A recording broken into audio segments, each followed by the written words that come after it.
आप सभी को जय मसीह की। प्रभु आप सभी को बहुत आशीष दे। आपने ये वचन जाना होगा, सुना भी होगा, आपने पढ़ा भी होगा, जिसमें प्रभु यीशु मसीह ने स्वयं डाली को लेकर, पेड़ को लेकर, अंजीर को लेकर और वृक्ष और पौधों को लेकर और खेत को लेकर, खेत के स्वामी को लेकर, बीज को लेकर बहुत सारी बातें कही हैं, है ना। पेड़ को लेकर बहुत सी बातें कही हैं, पत्तों को लेकर, फल को लेकर बहुत सी बातें कही हैं। तो उसमें से एक छोटी सी बात ये है, देखो अगर हम पढ़ेंगे तो हमें समय नहीं लगेगा। उस वचन को पढ़ने में लगभग हमें लग सकता है शायद 10 सेकंड का समय या 20 सेकंड का समय पढ़ने में, लेकिन वो बात जीवन और मृत्यु को लेकर है। आज प्रभु का आत्मा में बताना चाहता है कि आज कई बार ऐसा होता है और ऐसी बात सुनने में भी आई, ऐसी बातें नोटिस भी की है हमने। और उदाहरण के तौर पर जैसे कि हमने किसी को प्रभु के वचन के बारे में बताया है, चाहे हॉस्पिटल की बात है, चाहे कहीं पर भी कोई व्यक्ति था, अगर कोई मिला है तो जिस व्यक्ति को प्रभु के बारे में बताया है वो व्यक्ति पहले से ही प्रभु को जानता था और वो फिर अन्य जाति में मतलब वापस से लिप्त हो गया। और उसने खुद कह दिया कि यीशु मसीह के नाम से तो कुछ नहीं होता, हम नहीं करते प्रार्थना, हाँ हमने तो करके देख लिया, हमें तो कुछ नहीं मिला। ऐसे शब्द उन लोगों के जब उनको वचन दिया गया तो ऐसा क्यों हुआ? सबसे बड़ा कारण पता है क्या है? वचन में लिखा है कि तू धीरज धर। हमें हर बात में प्रभु की महिमा के लिए धीरज धरना है। देखो जब हम 30 से 35 40 साल पूजा पाठ में लगाते हैं, तब वहाँ पर हम एक बार भी प्रभु उनके अपने भगवानों से नहीं पूछते। तब एक बार भी हम नहीं पूछते कि हमारी ज़िंदगी में चमत्कार क्यों नहीं हुआ, ये समस्या क्यों आ गई, ये विपत्ति क्यों आ गई, ये कर्जा क्यों आ गया, ये बीमारी क्यों हो गई, ये रोग क्यों हो गया, ये तकलीफें क्यों बढ़ गई, ये हमने सोचा भी नहीं था ऐसा क्यों हो गया। हम तो एक बार भी उनसे क्वेश्चन नहीं करते हैं। लेकिन जब प्रभु यीशु मसीह पर हम विश्वास करते हैं ना, तो हम एक महीने एक हफ्ते के अंदर ही झट से बोल बैठते हैं कि प्रभु के पास आने के पास तो कुछ आने के बातों में कुछ मिला ही नहीं, प्रार्थना से तो कुछ हुआ ही नहीं, अरे यीशु मसीह कुछ नहीं करता। हमें यहाँ पर आने के बाद इतनी जल्दी हमने झट से यीशु मसीह को सुना दिया, या यीशु मसीह के लोगों को बोल दिया, यीशु मसीह की प्रार्थना में कमी निकाल दी, यीशु मसीह की बातों में, उसके वचन में कमी निकाल दी, लेकिन हमें अपनी गलती, अपनी कमियां नजर नहीं आई है। लेकिन जब वहाँ पर 30 35 40 साल से हम दिन भर सब अच्छे प्रकार से रीति रिवाजों को पूरा करते, जब हम पूजा पाठ कर रहे थे, वहाँ पर हमने एक बार भी किसी से क्वेश्चन नहीं पूछा कि मेरा इतना सब कुछ करने के बाद, टाइम पैसा एनर्जी लगाने के बाद भी मेरी ज़िंदगी में कोई चमत्कार क्यों नहीं है, आंसू क्यों नहीं पोंछे जा रहे, मुझे छुटकारा क्यों नहीं मिल रहा, मेरी समस्याएं तकलीफें कलेश खत्म क्यों नहीं हो रहे। हमने वहाँ पर एक भी क्वेश्चन नहीं पूछा। तो आज प्रभु का वचन कहता है कि जो डाली मुझ में बनी रहती है और बहुत फल नहीं लाती, तो वो काटी और आग में झोंकी जाएगी। और ऐसा भी लिखा है कि जिन्होंने पवित्र आत्मा का दान पाया है, जो बैप्टिज्म ले चुके हैं, जो पवित्र आत्मा के भागी हो चुके हैं, स्वर्ग के वरदानों का स्वाद चख चुके हैं, यदि वो वापस संसार में चले जाएं, यदि वो खुदा को छोड़कर वापस चले जाएं, तो उनको वापस लाना, प्रभु में लाना बहुत अनहोना है।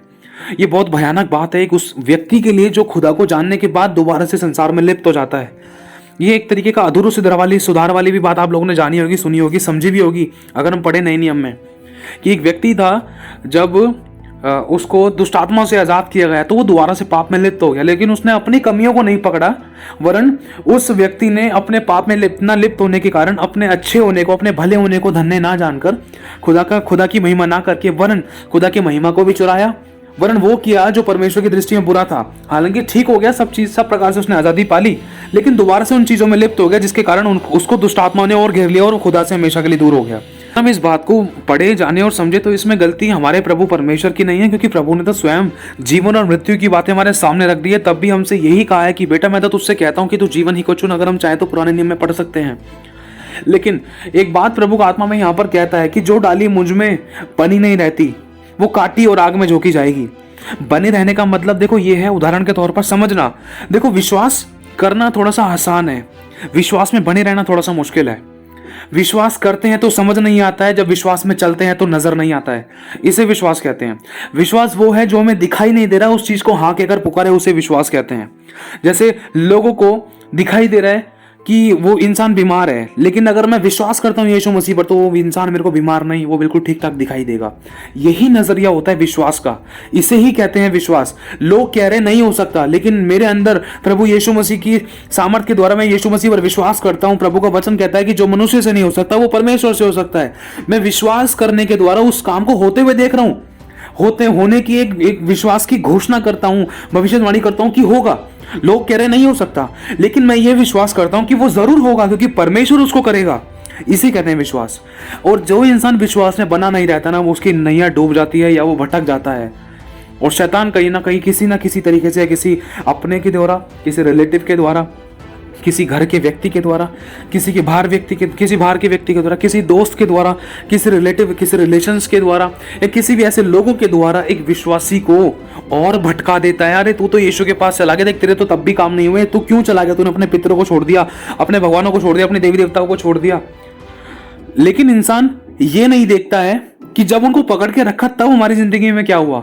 लेकिन यहां पर जब हम यीशु मसीह के पास आते तो हमें बीज बोते के साथ ही टप से आम चाहिए, लेकिन हम धीरज धरना नहीं मांगते हैं। और जब धीरज धरा नहीं रहता है तो शैतान भटकने की कोशिश करता है, शैतान दोबारा से संसार में ले जाता है, पाप में लिप्त कर देता है, दोबारा से हम उसी प्रकार के गंदे ताबीजों में, रीति रिवाजों में फंस जाते हैं, जिससे कि और दशा बुरी हो जाती है। क्यों? क्योंकि संसार में अगर बचाने वाला होता, अगर मुझे बचाने वाला होता, अगर संसार में हम लोगों को बचाने वाला होता, तो आज हम यीशु मसीह के पास नहीं आते। आज यीशु मसीह के पास क्यों आए हैं? क्योंकि यीशु मसीह को पहले नहीं जाना था, तभी तो हम दुख में थे। मैं ये नहीं कह रहा कि आज हम दुख में नहीं है, लेकिन आज चाहे कैसा भी दुख था, एक बात कहना चाहता हूँ, आज कैसा भी दुख था, लेकिन आज दूसरों के आंसू को पोंछने वाला बना दिया। आज दुखों पे, समस्याओं पे, परेशानियों पे, तकलीफों पे प्रभु ने जय पाने वाला एक हमें बना दिया है। आज उन तकलीफों को, दुखों को, बीमारी को अपनी जिंदगी का हिस्सा नहीं बनाते हैं। पहले तो कहते थे हाँ भाई बीमारी तो हो गई, अब तो होनी ही थी, और दवाई तो खानी ही है। क्यों खानी है? क्यों होनी है बीमारी? क्यों होनी है रोग? क्यों होनी समस्या? समस्या हमारे पैरों के नीचे, ये प्रभु का वचन कहता है। लेकिन जब प्रभु के वचन को जाना तब ये बातें हमें पता चली, नहीं तो समस्या होगा तो हमने अपनी जिंदगी का हिस्सा बना रखा था जब प्रभु को हम नहीं जानते थे। आज मनुष्य धीरज नहीं धर पाता है प्रभु के पास आने के बाद, झट से इंसान को रिजल्ट चाहिए। प्रभु का वचन कहता है जैसा तेरा विश्वास वैसा तेरे लिए हो जाएगा। अब इंसान पूरी तरीके से फिर प्रभु पर तो विश्वास कर नहीं पाता है, लेकिन अंगीकार करता है। लेकिन देखो, अंगीकार करना है और उसके अनुसार कर्म करना, बहुत फर्क है इस चीज में। मैं सिर्फ बोल रहा हूं जा तेरा पेट भर जाए, लेकिन अगर मैं तुझे रोटी तोड़कर या बनाकर खिलाऊं ना, तो तेरा पेट कैसे भरेगा? समझने की कोशिश करना। इसलिए अंगीकार करने में और कर्म करने में बहुत फर्क है। हम विश्वास करते तो हैं, लेकिन कर्म नहीं करते हैं। इसीलिए विश्वास बिना कर्मों के मरा हुआ है, अधूरा नहीं है, वरन मरा ही हुआ है। ध्यान रखना। इसी कारण, ये एक बहुत बड़ा कारण है कि बहुत से लोग प्रभु में बने नहीं रहते हैं। क्यों? क्योंकि वो अपनी गलतियों को नहीं पकड़ते, अपनी कमजोरियों को नहीं पकड़ते हैं, अपने अंगीकारों को थाम के नहीं रखते हैं। दो नावों में पैर रखना, दूसरों की बातों पर मन लगा लेना, दूसरे के चक्कर में फंस जाना, दूसरों की बातों पर भरोसा कर लेना। हम ये नहीं देखें कि वचन क्या कह रहा है। हम ये नहीं देखते कि जब प्रभु ने दूसरों की जिंदगी में काम किया तो हमारी जिंदगी में भी कर सकता है। हम धीरज नहीं धरते हैं। हमें जल्द, हथेली पे सरसों चाहिए, हमें झट से काम चाहिए, हमें तुरंत काम चाहिए, तुरंत एक बार में ही।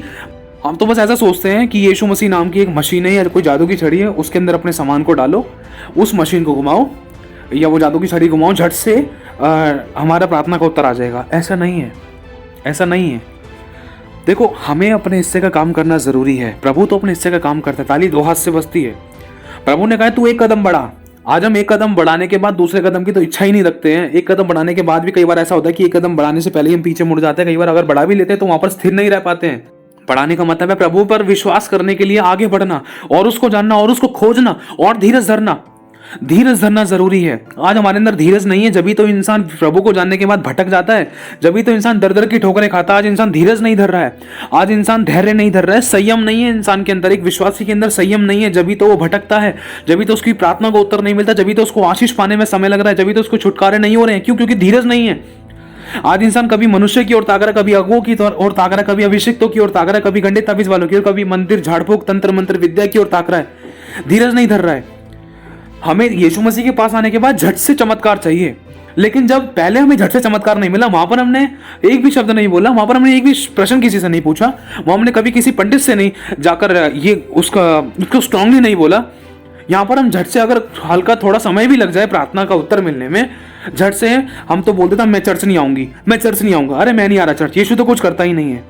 या कभी हमने वहां पर बोला, जिन ईश्वरों की हम पूजा करते थे, मैं किसी पर दोष नहीं लगा रहा, लेकिन ये सच्चाई है, क्या हमने कभी वहां पर बोला कि मैं गुरुद्वारे नहीं जाऊंगा, मैं मंदिर में नहीं जाऊंगा, मैं पीर फकीर के नहीं जाऊंगा, मैं चढ़ावा नहीं चढ़ाऊंगा, मैं पूजा पाठ नहीं करूंगा? क्या हमने कभी बोला? अगर बोला भी, आज बोला कल भूल गए, दोबारा से कल फिर से उसी काम में लग गए हम। क्यों? क्या हमने कभी ऐसा विश्वास दिखाने की कोशिश करी, चलो भाई कोई नहीं, आज नहीं तो कल होगा, जरूर होगा, मैं विश्वास करता हूं? हम हमेशा अपने फायदे के लिए आ रहे। क्या कभी हमने इस चीज को सोचने की कोशिश करी कि यीशु मसीह ने अपनी जान क्यों दी? क्या हमने कभी इसको जानने की, समझने की, पहचानने की कोशिश करी कि वो क्यों आया, उसने क्या किया? हमें सिर्फ अपने काम से मतलब रहता है कि मेरा ये काम हो जाए बस। कोई जादू की छड़ी घुमा दे झट से, आप पास्टर चर्च में आने के बाद, पास्टर के पास आने के बाद या बातचीत करने के बाद बस कोई तुरंत प्रार्थना कर दे, घर पे जाते ही मेरे को चमत्कार दिखाई दे जाए। चमत्कार दिखाई दे गया तो यीशु को नमस्कार है, नहीं तो यीशु को हमेशा के लिए नमस्कार हो जाएगा अगर चमत्कार नहीं दिखाई दिया तो। आज हम चमत्कार को देखकर नमस्कार करने वाले लोग हैं। इसीलिए एक बहुत बड़ा कारण ये है कि हम चमत्कारों को नहीं देख पाते हैं, जिसकी वजह से एक विश्वासी भी भटक जाता है, संसार में दोबारा से लिप्त हो जाता है। और लिखा है, जो डाली मुझ में बनी नहीं रहती वो काटी और आग में झोंकी जाएगी। आग कौन सी है? जो सब कुछ भस्म कर देती है। कौन सी आग है? जिसका कीड़ा कभी नहीं बुझता, जिसकी आग कभी नहीं बुझती, जिसका कीड़ा कभी नहीं मरता। एक अनंत आग है। लेकिन खुदा बाप हमें उस आग से बचाना चाहता है। मेरे भाई और बहनों, खुदा मौका देता है। प्रभु कह रहा कोई बात नहीं, गलती होगी माफी मांग और फिर से उठ खड़ा हो और चल फिर और तैयारी कर और मेरे मार्ग पर चल। गिर गया कोई बात नहीं, धर्मी चाहे 7 बार गिरे तब भी वह उठ खड़ा होगा, क्योंकि यहोवा से संभालता है, क्योंकि मैं उसे संभालूंगा। लेकिन तू उठने की, खड़े होने की चाहत हो रहा, तू तो मुझे छोड़ के ही चला गया, तू तो मुझे छोड़ के ही जाना चाहती है। तुझे लग रहा है कि मैं तुझे सब कुछ दूंगा। हाँ, मैं तुझे सब कुछ दूंगा, लेकिन उसके भी कुछ तरीके हैं। हाँ, तू मेरी बेटी है, तू मेरा बेटा है, लेकिन मेरी आज्ञा का पालन कर। मैं अपने वचन से बंधा हुआ हूं। जो मेरी सुनेगा वो निडर रहेगा, जो मेरी आज्ञा का पालन करेगा उसको मैं गुप्त मन्ना में से दूंगा, उसको मैं ब्लेस करूंगा, उसका नाम मैं महान करूंगा, उसको सितराने वाला बनाऊंगा, उसकी आंखों से सब आंसू पोंछ डालूंगा। उसके निकट 1000 उसकी दाहिनी और 10,000 गिरेंगे, परंतु कोई उसके पास ना आएगा। महामारी मार रोगों से बचाऊंगा। क्यों बचाऊंगा? जो उससे प्रेम करेगा, उसको जानेगा, उसको समझेगा, उसके अनुसार चलेगा, उसी को बचाएगा। समझने की कोशिश करना। देखो, परमेश्वर अंतर करता है मिस्री और इजराइलियों में। हालांकि वो दोनों पर अपना मेह बरसाता है, दोनों धर्मी और अधर्मी दोनों को रोटी देता है, लेकिन फिर भी वो कहीं ना कहीं अंतर करता है। जैसे मान लो आप एक बाप हो, आपका बेटा है, वो आपकी निज प्रजा है, मतलब वो आपकी खुद की संतान है, आपकी खून की संतान है। आप अपनी प्रॉपर्टी मेरे नाम नहीं करोगे। हालांकि मुझसे प्यार करते हो, मुझे सब कुछ दे सकते हो, लेकिन अपनी प्रॉपर्टी नहीं दे सकते। प्रॉपर्टी पे अधिकार आपके खुद के बेटे का है। तो बस इसी तरीके से कुछ है। प्रभु प्यार करता अपने लोगों से। जो उससे यीशु कहता है, जो उससे प्रभु कहता है, जो उससे अपना पिता कहता है, प्रभु उसको अपना पुत्र मान लेता है। लेकिन जो उसके अनुसार चलता है, वो उसका निज पुत्र है। समझने की कोशिश करना, फर्क है। अगर कहीं आप चौराहे पर जा रहे हो, कोई बहन है, अगर कोई चौराहे पर जा रही है, कोई लड़की मिली उसको जो बहुत गरीब है, उसने आकर बोल दिया, हे मम्मी, हे माते, हे माँ, देना मुझे कुछ खाने के लिए, देना मुझे कुछ कपड़े, देना पैसे, देना। अब सोचो, जो बाहर कोई छोटी सी बच्ची, गरीब सी बच्ची किसी स्त्री को पकड़ के बोल रही है, हे माँ, मम्मा, मम्मी, हे माता, हे माँ जी, देना। अब सोच कर देखो, जो स्त्री है क्या वो तुरंत उसकी माँ बन गई? नहीं। उसके माँ बोलने से वो उसकी माँ नहीं बन जाएगी। उसके अनुसार उसको काम भी करना पड़ेगा। समझने की कोशिश करना। इसलिए प्रभु ने हमें ले पालक पुत्र बनाया है, लेकिन हमें धीरज धरना है। आज हल्का सा काम नहीं होता है। अगर बाप हल्का सा अपना हाथ रोक लेना तो हम तुरंत अपनी हरकतें दिखा देते हैं कि सच में हम कौन से लोग हैं, हम किसके काम कर रहे हैं। अगर परमेश्वर आज देना बंद कर देना तो हमारी चीख और चिल्लाहट तो ऐसे निकलेगी कि बस हम नहीं जानते किसी खुदा को, हमें नहीं पता कौन यीशु है। हमें रोटी चाहिए, कपड़ा चाहिए, मकान चाहिए, नौकरी चाहिए, धन दौलत चाहिए, बिजनेस चाहिए, चंगाई चाहिए। जो देगा वही मेरा प्रभु, जो नहीं देगा वो मेरा कोई नहीं है। बस हम तुरंत अपनी हरकतों के ऊपर आ जाते हैं। लेकिन जैसे कि अयूब ने करा था और कहा था कि प्रभु तू दे तो भी मेरा परमेश्वर, तू ना दे तो भी मेरा परमेश्वर। प्रभु की आंखों में आंसू आ गए। प्रभु उस धर्मी को देखकर खुश हुआ कि देख, आज मैंने सब कुछ मैंने दिया, लेकिन कुछ समय के लिए मैंने अपना हाथ रोक लिया, वरन जो उसके पास था वो भी चलो शैतान को मैंने आज्ञा देकर बोल दिया कि हाँ जा, तू मेरे बच्चे को परख ले। और शैतान ने उसको सब कुछ राजपाट नाश कर दिया। लेकिन कहीं ना कहीं वो अय्यूब नाम का जो व्यक्ति था, जो प्रभु का दास था, वो चुप लगाकर सहता रहा। उसको पता था कि सब कुछ देने वाला मेरे को मेरा परमेश्वर है। वो मेरी आंखों में हमेशा आंसू नहीं देखेगा, वो कभी ना कभी तो उठाएगा, कभी ना कभी तो बचाएगा। हो सकता है मेरी किसी गलती के कारण हुआ हो। तो अय्यूब राख पर बैठकर पश्चाताप कर रहा था, हे प्रभु कहाँ गलती हो गई, कहाँ क्यों ऐसा हुआ? कोई बात नहीं प्रभु, तूने दिया, तूने ले लिया, तेरा धन्यवाद, तू धन्य है, तेरा नाम महान है। प्रभु ने देखा और प्रभु खुश हुआ। और शैतान ने देखा, शैतान ने सर पटकना शुरू कर दिया कि ये आज भी अपने परमेश्वर की निंदा क्यों नहीं कर रहा है, ये आज अपने परमेश्वर की निंदा क्यों नहीं कर रहा है। इसके बच्चे खत्म हो गए, इसका नौकरी, बिजनेस, राजपाट सब खत्म हो गया, लोग इसकी निंदा कर रहे हैं। आज जो इसके कल फेवर में थे वो आज इसके विरुद्ध में हो गए हैं आज। लेकिन फिर भी ये आज प्रभु की महिमा क्यों नहीं, आज प्रभु की ये मतलब निंदा क्यों नहीं कर रहा है, बुराई क्यों नहीं कर रहा है, ये उसके ऊपर चढ़ क्यों नहीं रहा है, ये उससे गुस्सा क्यों नहीं कर रहा है, ये प्रभु को सुना क्यों नहीं रहा है, प्रभु को उंगली क्यों नहीं दिखा रहा है। आज भी चुपचाप से बैठा है। शैतान इस बात को लेकर अपना सर फोड़ लेगा और सींग तोड़ लेगा। लेकिन हम क्या करते हैं, हल्का सा प्रभु ने अपना हाथ देना बंद कर दिया, रोकना अपना हल्का सा हाथ रोक लिया, आशीष देना बंद कर दिया, प्रार्थना का सुनना कम कर दिया या बंद कर दिया, या उत्तर नहीं मिल पा रहा है, तो हम झट से प्रभु की गर्दन पकड़ लेते हैं, झट से उसको सुनाने के लिए तैयार हो जाते हैं। हालांकि अगर आज तक गलती हो भी गई ना, माफ़ी मांगकर आगे बढ़ना, लेकिन उसको छोड़ना मत। अगर उस बचाने वाले ने हाथ हटा ली तो संसार में कोई और बचाने वाला नहीं है, बाकी सब मारने के लिए हैं। अगर कोई बचाने वाला होता तो आज यीशु के पास नहीं आते। इस बात को कभी मत भूलना। देखो, प्रभु का आत्मा आज हमें बताना चाहता है, चाहे कुछ भी हो जाए, चाहे अपने सताएं, चाहे अपने दिल दुखाएं, चाहे अपने छोड़ जाएं, चाहे कितनी भी परिस्थितियां गड़बड़ाएं, चाहे कदम लड़खड़ाएं, सिर्फ यीशु को याद रखना। यीशु ही है छुड़ाएगा, यीशु ही है उठाएगा, यीशु ही है बचाएगा, वो ही आंसू पोंछेगा, वो ही आपके टूटे हुए दिल को ग्रहण करेगा। क्योंकि लिखा है, टूटा और पिसा मन मेरे ग्रहणियों के बलिदान है। अगर आप कहीं और लेकर जाओगे ना, टूटे और पिसे मन को आपका इस्तेमाल किया जा सकता है कि तो है ही ऐसी, अरे कोई नहीं, इसको तो कुछ नहीं पता, ये तो दुखों में वो है, चलो लूट लो उसको। दूसरों के दुखों में इंसान आज दुखी होना कौन जानता है? मेरे प्रभु यीशु जानता है। मेरे भाई और बहनों, आज हमें जानने की जरूरत है कि प्रभु आज हमसे कहता क्या है। आज हमें जानने की जरूरत है कि आज हम खुदा को जान चुके हैं या नहीं जाने। आज सिर्फ हम अपनी अभिलाषाओं के लिए, अपनी जरूरतों के लिए खुदा को याद करते हैं, उसको पुकारते हैं, या फिर उसको जानने के लिए, उसकी इच्छा के अनुसार चलने के लिए, उसके आगे का पालन करने के लिए उसको जानते और पुकारते हैं। अगर उसके पीछे चलेंगे तो ये सब वस्तु हमें यूं ही मिलेगी। लेकिन अगर हम वस्तुओं के लिए आए हैं तो हो सकता है कि शायद वो ना मिले। हो सकता है कि अगर मिल भी जाए तो वो आपके पास कब तक रहे, टेम्परेरी हो सकती है। हो सकता है कि उन चीज़ों के द्वारा कहीं आप गलत रास्ते पे ना चले जाओ। क्योंकि हमारा परमेश्वर हमें वो देता है जो हमारे लिए अच्छा होता है, हमें वो नहीं देता जो हमको अच्छा लगता है। कई बार बच्चे बहुत गलत चीज़ों के लिए भी जिद करते हैं तो बाप झट से उनको पकड़ा नहीं देता है। क्यों? क्योंकि बाप को पता है, बाप ने दुनिया देखी है। बच्चा तो अभी पैदा हुआ है, समझना। अभी हम नए विश्वासी हैं। अगर झट से सब कुछ हमारे हाथों में यूं ही आ जाएगा तो हालात और परिस्थितियां बदल जाएंगे, कहीं हम अपने घात का कारण ना बना लें। तो मेरे भाई और बहनों, आज अब ये बात हमें जानना जरूरी है। इसलिए प्रभु का वचन कहता है, जो डाली मुझ में बनी नहीं रहती वो काटी और आग में झोंकी जाएगी। इसीलिए हमें फल लाना है। फल लाने का मतलब है दूसरों को बताना है, दूसरों को बचाना है। दाऊद ने कहा, मैं आधी रात को भी उठ कर तेरा धन्यवाद करूंगा। आधी रात को अपनी दुखों और बीमारियों परेशानियों के समय दाऊद प्रचार करता है यहोवा का।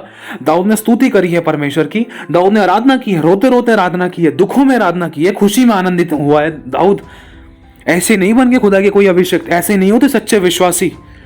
वो सच्चे विश्वासी होते जो दिन प्रतिदिन अपना क्रूस उठा के प्रभु के पीछे चलते हैं। चाहे दुख हो चाहे सुख हो, तब भी खुदा का धन्यवाद करते हैं। तू दे ना दे तो भी मेरा परमेश्वर है। ऐसे ही लोगों का खुदा ध्यान रखता है, ऐसे ही लोगों की खुदा साथ रहता है, ऐसे ही लोगों के ऊपर खुदा अपना हाथ रखता है, ऐसे ही लोगों के ऊपर खुदा अपने आप को प्रकट करता है। मेरे भाई और बहनों, ऐसों को पत्थर से ठेस भी नहीं लगने देता। हालांकि समस्याएं आती हैं, लेकिन वो उनके ऊपर परमेश्वर के वो अभिषिक्त जय पाते हैं। वो समस्या उनको बिगाड़ नहीं सकती, नाश नहीं कर सकती। क्योंकि लिखा है कि जब तू जल में होकर जाए तो पानी तुझे डुबा ना सकेगा। मतलब जल में होकर जाना है। जब तू आग में होकर चले तो आंच तुझे ना लगेगी, मतलब तपन लग सकती है लेकिन आग नहीं लगेगी। मतलब आग में होकर जाना है। परिस्थितियां ऐसी है कि आग जैसी हैं, सिचुएशन ऐसी है कि समुद्र की बाढ़ जैसी है, बड़ी खतरनाक बाढ़ जैसी, जो बहा कर ले जाएगी। अरे ये परेशानी, ये इंसान, ये भाई, ये बहन, ये तकलीफ, ये कर्जा, ये तुम बहा कर ले जाएगा, समझ नहीं आ रहा है।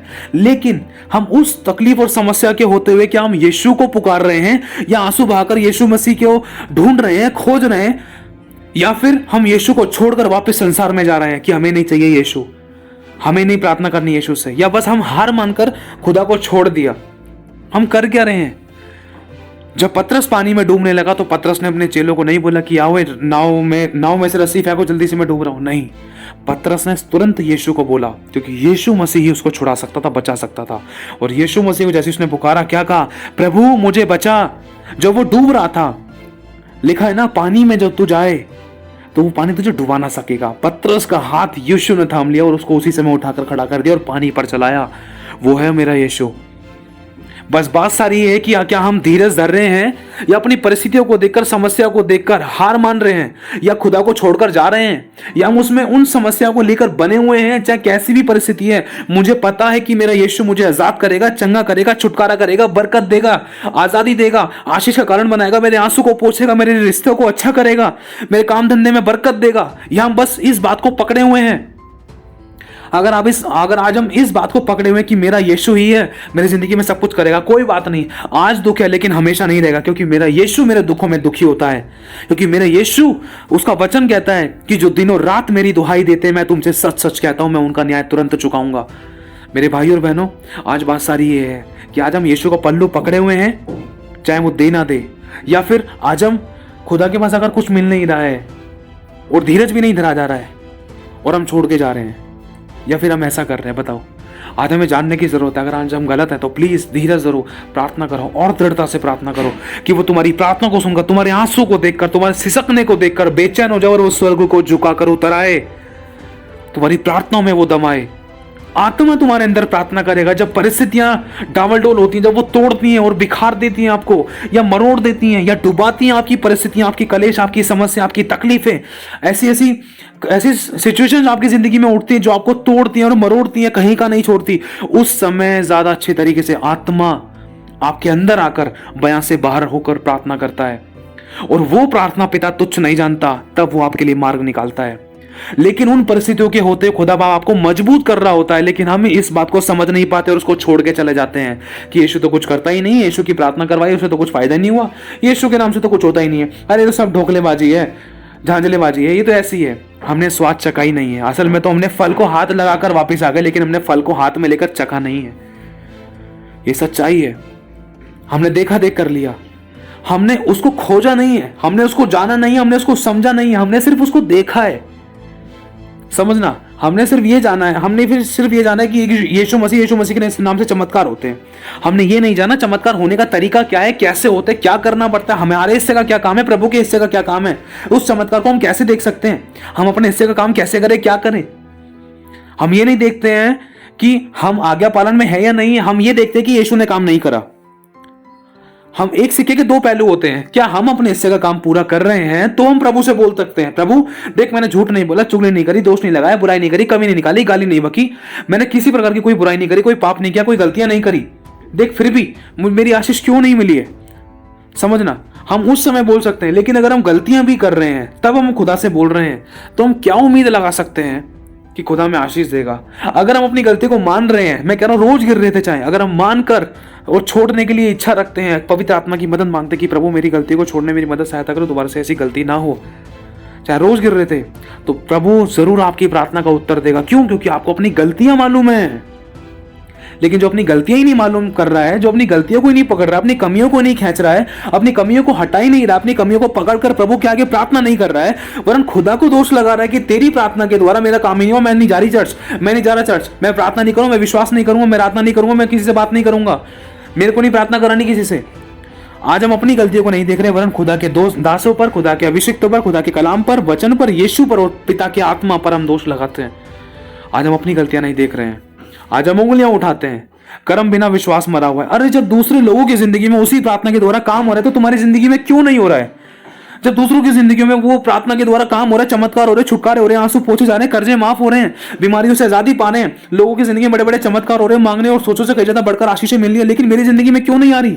गलती उस पास्टर में नहीं है, गलती यीशु में नहीं है। अगर यीशु मसीह किसी की भी जिंदगी में काम नहीं कर सकता ना, तब हम कह सकते थे कि यीशु मसीह तू काम नहीं करता है। लेकिन एक ही प्रार्थना, उसी प्रार्थना के द्वारा दूसरों की जिंदगी में चमत्कार हो रहे हैं, दूसरे लोग खुशी के साथ, खुशी के आंसू के साथ गवाहियां दे रहे हैं, वो बढ़ते जा रहे हैं, लेकिन हमारी जिंदगी में काम क्यों नहीं हो रहा है? इसमें गलती हमारी है, हमारी। आज हम अपने कामों को नहीं समझ पा रहे हैं, अपने व्यवहार को नहीं समझ पा रहे हैं, आज अपनी कमियों को नहीं निकाल पा रहे हैं, और हम कहते हैं कि यीशु में ताकत नहीं है, यीशु के नाम से कुछ होता ही नहीं है।